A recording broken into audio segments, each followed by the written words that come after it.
আসসালামু আলাইকুম রহমতুল্লাহি ওবরকাতুহু। সম্মানিত দর্শক, আজকে যে বিষয়টি নিয়ে আলোচনা করব অত্যন্ত খোলামেলাভাবে। আমি যেটা শুনেছি এবং জেনেছি এবং বাস্তব, সেই বিষয়গুলো নিয়ে আপনাদের সঙ্গে আলোচনা করব। প্রথম ঘটনা হলো, সরকারের বিভিন্ন দপ্তর, সেটা পুলিশ এবং অন্যান্য সেনসিটিভ বিভাগ থেকে শুরু করে ব্যবসায়ী, আমলা, কামলা থেকে শুরু করে এই মুহূর্তে যারা বাংলাদেশ নিয়ন্ত্রণ করছে, তাদের উপরে টিল নাও আওয়ামী লীগের নেতা, কর্মী, সাবেক আমলা যারা পালিয়ে আছেন তারা, এবং একই সঙ্গে স্বয়ং শেখ হাসিনা, তাদের একটা বিরাট প্রভাব আছে। ডক্টর মোহাম্মদ ইউনূস সরকার পারেননি কেন? বা এই যে বর্তমান সরকার, তারা কাজের কোনো ধারাবাহিকতা রক্ষা করতে পারছে না। যেখানে হাত দিচ্ছে সেখানেই আঙ্গুল পুড়ে যাচ্ছে বা হাত পুড়ে যাচ্ছে, এবং অদ্ভুত অদ্ভুত সমস্যা তৈরি হচ্ছে, বিশেষ করে জ্বালানি সেক্টরে। এবং এই জ্বালানি সেক্টরে যারা কুশীলব,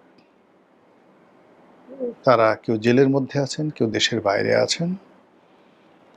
মূলত এলএনজি, ডিজেল, পেট্রোল থেকে শুরু করে তেল গ্যাসের পুরো সেক্টরটা টিল নাও 100% আওয়ামী লীগের, যাকে বলা হয়, নিয়ন্ত্রণে। এখানে সরকারের যে সমস্ত লোকজন অতি বিএনপি হয়ে, তারা মূলত বেনিফিট নিচ্ছে আওয়ামী লীগের ব্যবসায়ী, আওয়ামী লীগের আমলা কামলা, তাদের কাছ থেকে। আর এই সুবাদে আওয়ামী লীগের যারা লোকজন ঠিক চাণক্যের মতো করে, যেটিকে বিষকন্যা বলা হয়। চাণক্যের একটা থিওরি আছে, বিষকন্যা। সে খুব কৌশলে রাজ্যের বিভিন্ন জায়গাতে, নন্দ বংশের রাজ্যের বিভিন্ন জায়গাতে ওয়েল ট্রেন করে বহু সংখ্যক রমণীকে সে ঢুকিয়ে দিয়েছিল।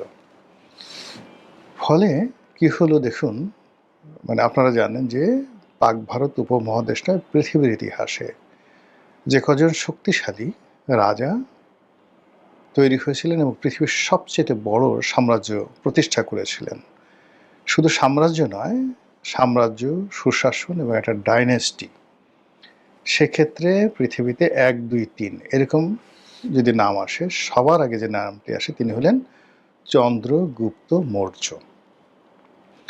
একেবারে সাধারণ একটা উপজাতীয় সম্প্রদায়, মৌর্য সম্প্রদায় বা মৌরিয়া সম্প্রদায় থেকে একেবারে সাধারণ একটা মানুষ, তিনি একজন ব্রাহ্মণ পণ্ডিত চাণক্য, তার বুদ্ধিতে, পরামর্শে, তার মেন্টরশিপে তিনি ভারতে একটা বিরাট সাম্রাজ্য প্রতিষ্ঠা করে ফেলেছিলেন। এবং ভারতের এত বড় একটা সাম্রাজ্য, যেটাকে নন্দবংশ বলা হতো, সেই নন্দবংশের রাজা ধনানন্দ, তিনি এত বড় ছিলেন, তার রাজত্ব এত বড় রাজত্ব ছিল এবং এত শক্তিশালী ছিল পাটালিপুত্রে, যেটিকে মগধ এবং পাটালিপুত্র, কেউ মগধ বলে, কেউ পাটালিপুত্র বলা হয় আজকের পাটনাতে। তো সেই ধনানন্দ, যেটা উত্তর ভারত জুড়ে এত বড় একটা সাম্রাজ্য গড়ে তুলেছিলেন, যেখানে সম্রাট আলেকজান্ডার সেই সাম্রাজ্য দখল করা তো দূরের কথা, আক্রমণ করতে সাহস পাননি।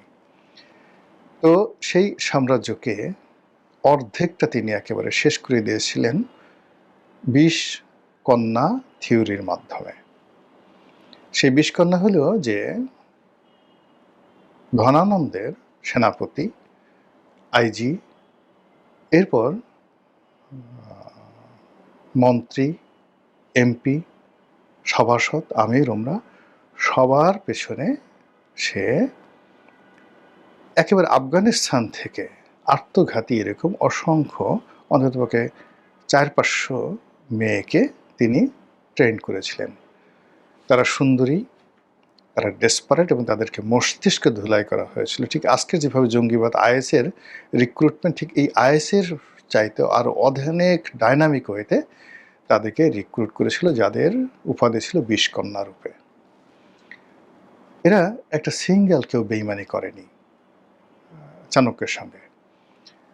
তারা, মানে এই চাণক্য যেহেতু ধনানন্দের রাজপ্রাসাদে ছিলেন, তিনি এই রাজপ্রাসাদের বিভিন্ন লোককে ঘুষ দিয়ে অত্যন্ত কৌশলে, যেমন ধরেন একটা দারোয়ানকে সেটা ঘুষ দিয়েছে। দারোয়ান গিয়ে খবর দিয়েছে মালিককে, বিশ্বস্ত গারোয়ান মানে ড্রাইভার। মালিকের বলছে যে ভালো একটা দাসী আসছে, অসাধারণ সুন্দরী, আপনি একটু দেখতে পারেন। তো এটা যদি অন্যভাবে আসতো তাহলে সে সন্দেহ করতো, যেহেতু তার দারোয়ানের মাধ্যমে আসে সে সেটা করেনি। অথবা ধরুন সেনাপ্রধানের বন্ধু, খুব ঘনিষ্ঠ বন্ধু, তাকে ঘুষ দিয়েছে। সেই বন্ধু গিয়ে বলার, দোস্ত, আরে বাবা রে বাবা, যা দেখেছি খাসা, একদম খাসা, দেখলে তোমার একেবারেই হয়ে যাবে। তো এইভাবে সাম্রাজ্যের সকল কে পয়েন্ট সে ২০ কন্যাদেরকে ঢুকিয়ে দিল, কর্মকর্তা কর্মচারীদেরকে ঘুষ দিয়ে। এই ২০ কন্যারা কৌশলে ১ মাস, ২ মাস, ৩ মাস, ১ বছরের মধ্যে, জাস্ট 1 ইয়ারের মধ্যে সম্রাট ধনানন্দ নন্দবংশের তার যত পাওয়ারফুল জেনারেল মন্ত্রী ছিল, যাদের বুদ্ধি ছিল, তারা কেউ হার্ট অ্যাটাকে মারা যাচ্ছে, কেউ হঠাৎ রক্তক্ষরণে মারা যাচ্ছে, কেউ হঠাৎ করে সাপের কামড়ে মারা যাচ্ছে। এবং মানে এটা কোনো গোয়েন্দা তথ্য দিয়ে তিনি বের করতে পারছেন না কেন এই ঘটনাগুলো ঘটছে। এরপরে যখন ক্ষমতাটা একেবারে অর্ধেকে নেমে এলো, শুধুমাত্র নেতৃত্ববিহীন বিপুল পরিমাণ তার সৈন্যবাহিনী, এই অবস্থাতেই তিনি একটা অনটেস্টে আক্রমণ করলেন, একেবারে রাজধানীতে সরাসরি আক্রমণ করলেন। ফেল করলো, ধনানন্দ জিতে গেলেন, চন্দ্রগুপ্ত ফেল করলো। আবার তিনি ব্যাকফুটেছে গেলেন, গবেষণা করা শুরু করলেন, কেন কিভাবে। তখন সেই ১ থেকে ১.৫ বছর সে পথে পথে ঘুরতেছে, অভিজ্ঞতার সঞ্চয় করছে যে এটা তো আমার ফেল করার কথা না, আমি কেন ফেল করলাম। যে ইতিহাস লেখা আছে সেই ইতিহাস হলো যে চাণক্য একদিন রাস্তায় হাঁটছে, এক মহিলা, সে তার শিশুপুত্র, সেই শিশুপুত্রকে রুটি খেতে দিচ্ছে। তো নর্মালি যে রুটি তাকে খেতে দিচ্ছে, সেই শিশুটা একটু রুটি, একটা রুটি খেলে তার হয়ে যায়, কিন্তু সে ১টা ২টো ৩টা রুটি খাচ্ছে, মা দিচ্ছে, আর সে চিৎকার করছে, আরও দাও, আরও দাও, আরও দাও। মানে মহিলা খুব অবাক হয়ে গেল যে ছেলে ১টা রুটি খায়, কিন্তু এই সময় আজকে ৩টে রুটি কেন খাচ্ছে। তখন সে কাছে গেল, কাছে গিয়ে দেখল যে শিশুটা করছে কি, সেই রুটিটা মুখে নিয়ে কেবলমাত্র সেই রুটির যে সেন্টার পয়েন্ট, একের মাঝামাঝি জায়গায় একটা কামড় দিয়ে বাকি রুটিটা ফেলে দিচ্ছে, কিন্তু তার ক্ষুধা নিবৃত হচ্ছে না। এইভাবে ৩টা রুটি সে সাবাল করছে, কিন্তু সে আসলে চারিদিক থেকে খায়নি। তখন সেই মহিলা হেসে বলল যে তুই তো সেই চাণক্যর মতো রুটি খাচ্ছিস, তো রুটি খেতে হবে একদম কিনারা থেকে। চাণক্য এই কথা শুনলেন, পরে সেই মহিলার কাছে এটা গল্প হতে পারে, উপকথা হতে পারে, কিন্তু এইভাবে ইতিহাসে লেখা আছে। সেই মহিলাকে কি বলল যে মাগো, আমি তো সেই চাণক্য। তখনও তার চাণক্য নাম হয়নি, নাম হলো বিষ্ণুদে। তো আপনার কথা শুনছি, আমি বুঝতে পারছি আমার রাজধানীতে আক্রমণ করা ঠিক হয়নি। তখন চাণক্য ফিরে আসলো এবং গেরিলা যুদ্ধ শুরু করলো সীমান্তে। সেই সীমান্তে যে গেরিলা যুদ্ধ আলাদা আলাদা ভাগ করে উইদিন অল্প সময়ের মধ্যে সে পুরো নন্দবংশকে শেষ করে দিয়ে একটা নতুন ডাইনেস্টি তৈরি করে ফেলল। তো এখন এই যে বর্তমানে যা কিছু হচ্ছে, রাজনীতি বলেন, অর্থনীতি বলেন, কূটনীতি বলেন, সব কিছুর মূলেই কিন্তু যে এই যে একটা চাণক্য নীতি, সেই চাণক্য নীতি রয়ে গেছে। তো সেই চাণক্য নীতির যে জায়গা থেকে আছে, সেই চাণক্য নীতির জায়গা থেকে যদি আপনি ধরেন যে আজ থেকে ২৫০০ বছর আগে চাণক্য যে কথা বলেছেন, যে জিনিসগুলো লিখেছেন, তারপর যেভাবে তিনি সফল হয়েছেন, আজ থেকে হাজার হাজার বছর আগে যেভাবে আহমদ শাহ আবদালী, যেভাবে তৈমুর লং ভারত আক্রমণ করেছেন, যেভাবে জহিরুদ্দিন মোহাম্মদ বাবর ভারত আক্রমণ করেছেন, সেই পলিসি তো এখনও আছে। আর এগুলো শেখ হাসিনার যারা মেন্টর, তারা বা ভারত এই জিনিসগুলো কি জানে না? অবশ্যই জানে। আর জানে বলে তারা, সরকার খুব আনন্দে আছে, আর তারা যে কাজটি করছে প্রশাসনের সব স্তরে, ব্যবসায়ী থেকে শুরু করে সব জায়গাতে চুপচাপ বসে আছে। কেউ হয়তো এত বেশি ভারত বিরোধী, কেউ হয়তো এত বেশি আওয়ামী লীগ বিরোধী, আওয়ামী লীগ নাম শুনলেই তাকে ধরবে, মারবে, নাকের বদনা ফাটিয়ে ফেলবে, কাপড় চোপড় উলঙ্গ করে ফেলবে। মানে ওকে দেখে মানে স্বয়ং প্রধানমন্ত্রী বলবে, আচ্ছা ঠিক আছে, আওয়ামী লীগের ব্যাপারে এতটা নিষ্ঠুরতা হওয়ার কি দরকার আছে? এইরকম। অথচ সেই লোকটি বিষকন্যা। যে যত বেশি দেখবেন মানে নেতিবাচকভাবে আউটস্পোকেন, আমি প্রেম করব না, আমি ঘুষ খাই না, আমি এটা করি না, মাগিবাজি করি না, গিয়ে দেখেন যে যেই কথাটা সে রিগ্রেট করছে সেই জিনিসটি তার মধ্যে প্রবলভাবে অনেক অনেক বেশি। তো এইভাবে আপনি দেখেন যে প্রশাসন, প্রধানমন্ত্রী কার্যালয়, অন্যান্য যে জায়গাগুলোতে যত বেশি ভারত বিরোধী, যত বেশি আওয়ামী লীগ বিরোধী লোকজন রয়েছে, মূলত তাদের একটা বিরাট অংশ, তারা একটা বিরাট অংশ সরকারের ভিতর থেকে আওয়ামী লীগের পারপাস সার্ভ করছে। আপনি সাম্প্রতিক সময় দেখেন তো, মানে আওয়ামী লীগের যে সকল একেবারে কে ম্যান, জনাব বেনজির সাহেব, সাবেক আইজি, হারুন, বিপ্লব, ডিবি মনির, এরকম যদি আপনি ধরেন ইফেক্টিভ আওয়ামী লীগ সরকারকে যারা টিকিয়ে রেখেছিল গত সেই 14 সন থেকে, তাদের একজন লোককে আপনারা ধরতে পারছেন পুলিশে?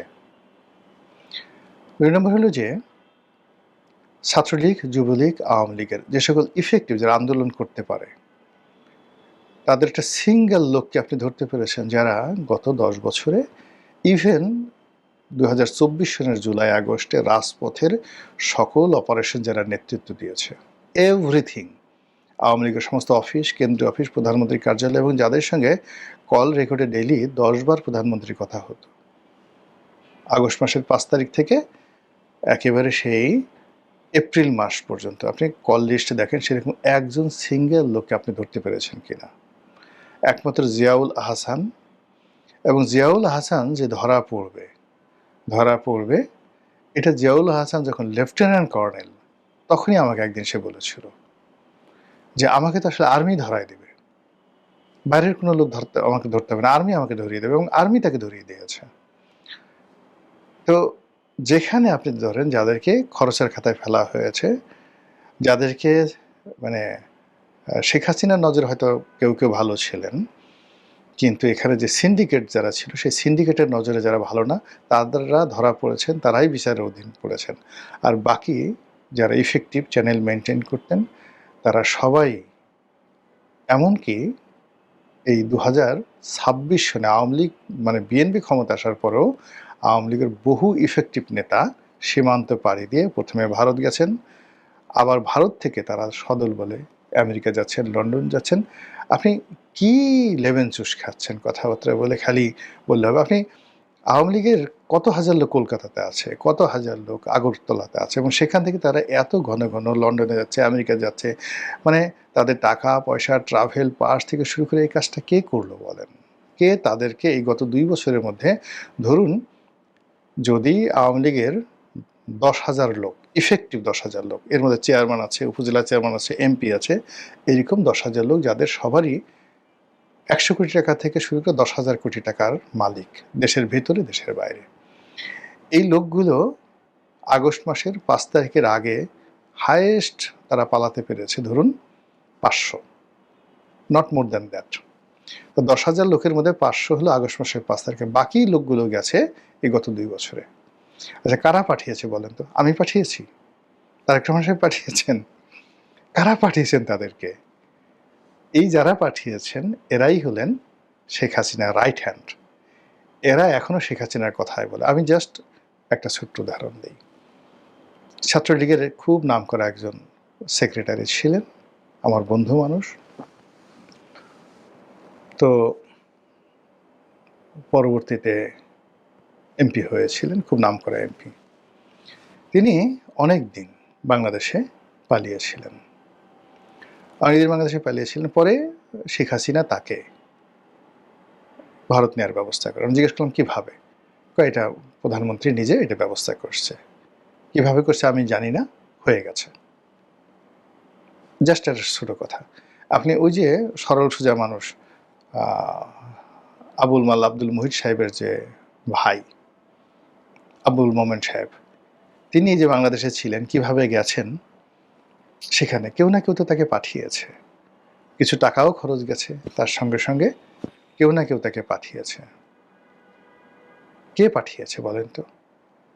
এই জিনিসগুলো আপনাকে মেনশন করতে হবে, উল্লেখ করতে হবে। এই জিনিসগুলো আপনাকে জানতে হবে। You have to know, you have to ascertain. Otherwise all on a sudden ঘুম থেকে মানে দেখবেন যদি রাত পোহালে শোনা যেত,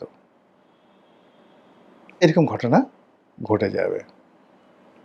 এই অনুষ্ঠানটি বা এই আজকের যে কন্টেন্টটি কেবলই মাত্র সচেতনতামূলক। যা কিছু করবেন বা আমরা যা কিছু করব, যা কিছু বলবো, সেটা যেন বাস্তবতার নিরিখা হয়, ইতিহাসের আলোকে হয়। মহান আল্লাহ আমাদের সবাইকে হেদায়েত দান করুন এবং হেফাজত করুন। আসসালামু আলাইকুম ওয়া রাহমাতুল্লাহি ওয়া বারাকাতুহু।